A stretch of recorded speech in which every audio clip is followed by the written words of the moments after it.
One winter evening, three friends, Luke, Dee, and Mary, decided to go to a concert for a weekend getaway. Taking off in their car, they decided to take the back roads, thinking it would be faster. However, their car coincidentally ran out of gas and it started to snow, as well as get colder and darker. The three friends figured it wouldn't take long to get to the next town, whose lights they could see in the distance. As they arrived in the town, Purity Springs, they were in for a big surprise. Is this town abandoned? Do you hear the sirens? We should try to find someone to help us so we can get to the concert on time. The group starts walking through the abandoned town looking for anyone to help them. Well, I'm kinda hungry. Maybe that gas station has some food. I feel like the concert is our last concern right now, honestly. Good idea, and maybe there will be someone in there actually. I'll go and see if the door is unlocked. Hold on. Dee walks up to the gas station doors and notices that the lights are on as if people were in there. She pulls on the door and it's in fact unlocked. She waves the other two over. It's unlocked and the lights are on. It looks like they left in a hurry. Let's just try to find something to eat and worry about that later. Guys, I don't know about this. It's kind of sketchy, and what if there is something wrong here? Like, where is everyone? The teens rummaged through the gas station. Nobody was in sight. There was still pizza cooking and weenies roasting. Mary found a phone, picked it up, but it was disconnected. Coolers were still on and a light flickering above the exit door. After a while of looking, they finally grabbed some snacks and left $5 on the counter. They went back outside and continued to look for someone to help them. Seriously, where do you think everyone went? Yeah, I don't know. It doesn't make any sense. We should just keep walking and find someplace warm and with a phone we could use to call a tow truck and help us get out of here. Good idea. Let's walk over that way. They walk 3 more blocks and find a neighborhood that looks a little more decent than the rest of the town. They find a house that looks cozy, so they go up to the door and knock. No answer, so Luke grabs the handle and opens the door. It's unlocked. Should we be doing this? Doing what? Going into another person's home. It feels wrong, and I feel like we're trespassing. It'll be fine. No one is here and no one will know we were here. The whole town is gone. Besides, we obviously need to get someone to help us. Luke opens the front door and they all feel a strong burst of cold air hit them and almost push them outside. Luke looks down the hallway and through the kitchen to see the back door wide open. That's why it's so cold. The back door is open. I'll go shut it. Stay here and be quiet. The girls stay huddled in the corner by the front door, scared, quiet, and waiting for Luke. After Luke shut the door, the heat clicked on to his surprise.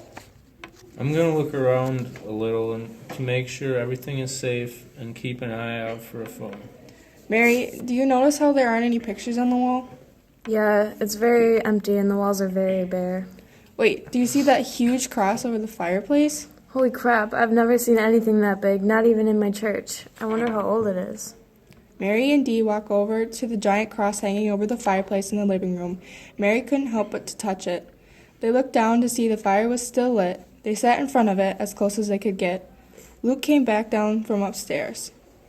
Everything is clear. No one is here. Did you find a phone? No. Did you two look in the kitchen? No, we stayed by the fire.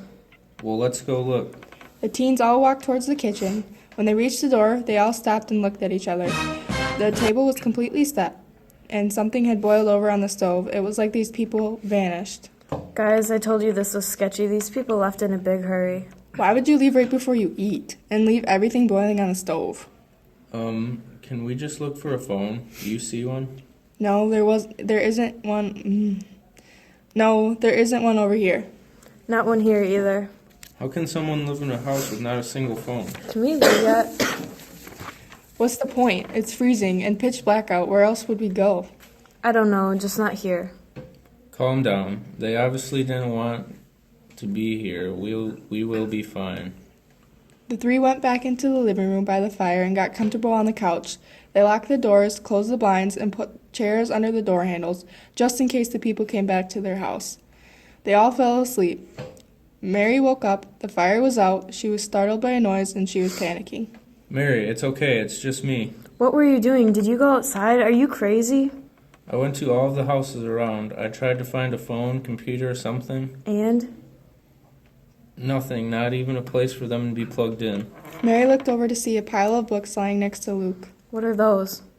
I don't know. There's some kind of manual or something. All the same, each house had them in the exact same spot. Dee was still sleeping. Mary reached for the books. Luke stopped her. What are you doing? Let me see one. You don't want to do that. Mary grabbed one anyway. It read, "The Board of Education." The pictures inside were of naked children being beaten with paddles.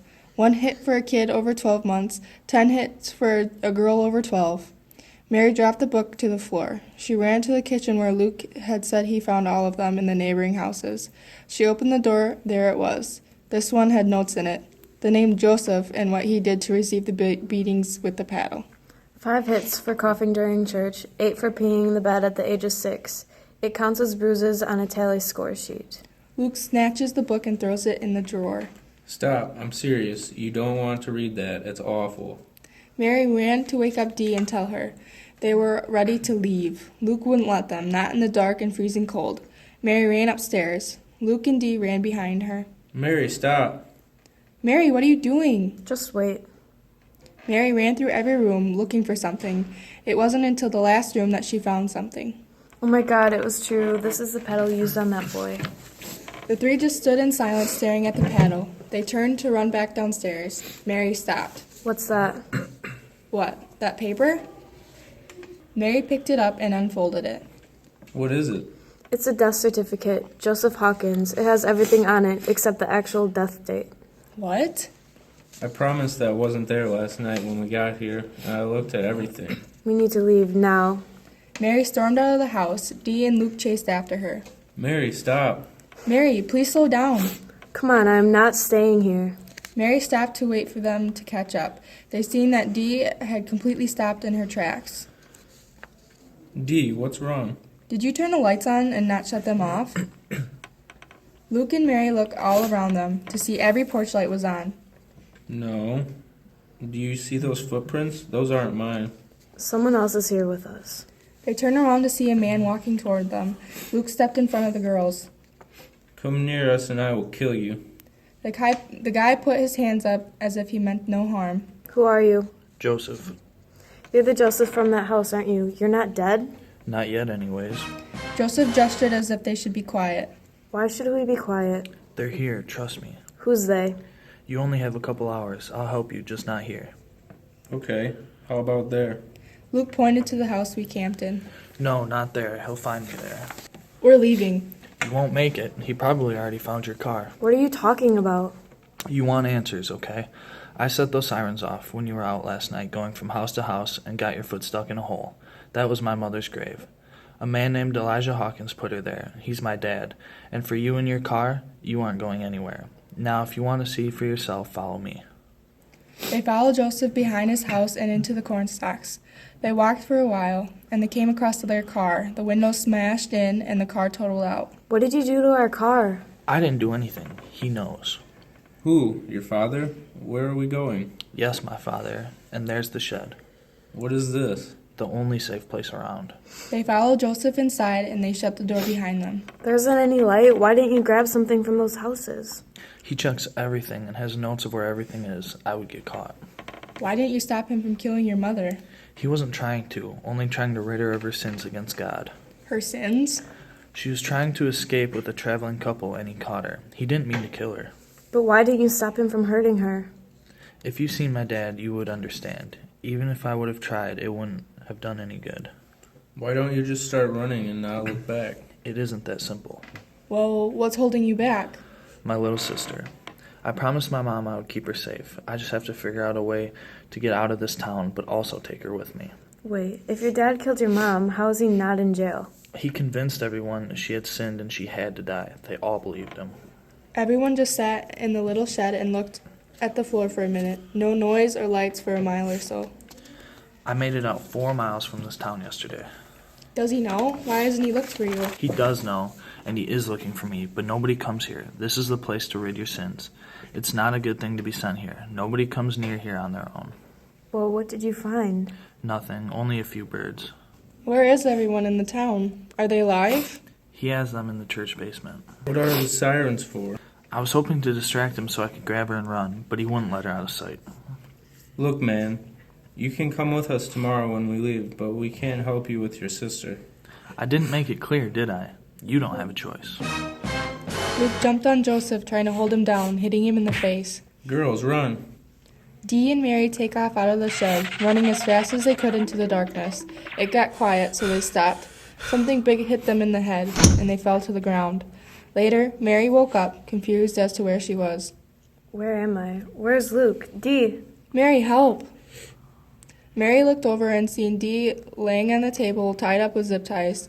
She looked at her hands, trying to move. She couldn't. Mary was also on a table, tied to it. Help us, help! Shh, he'll hear you and come in here.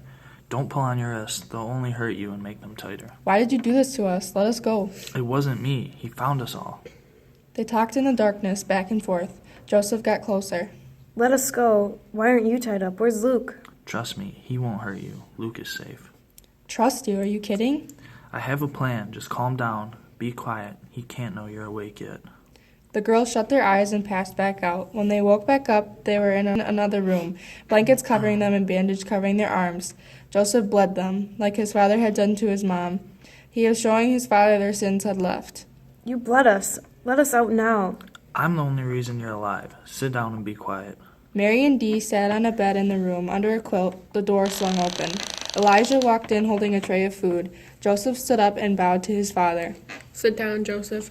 Girls, you know my wife died, right? Elijah was looking at the girls, waiting for a response. They said nothing. She betrayed me, therefore it was her time to go. She didn't believe in this way of life. To be pure, it takes a lot of work, you know. Joseph is my only son.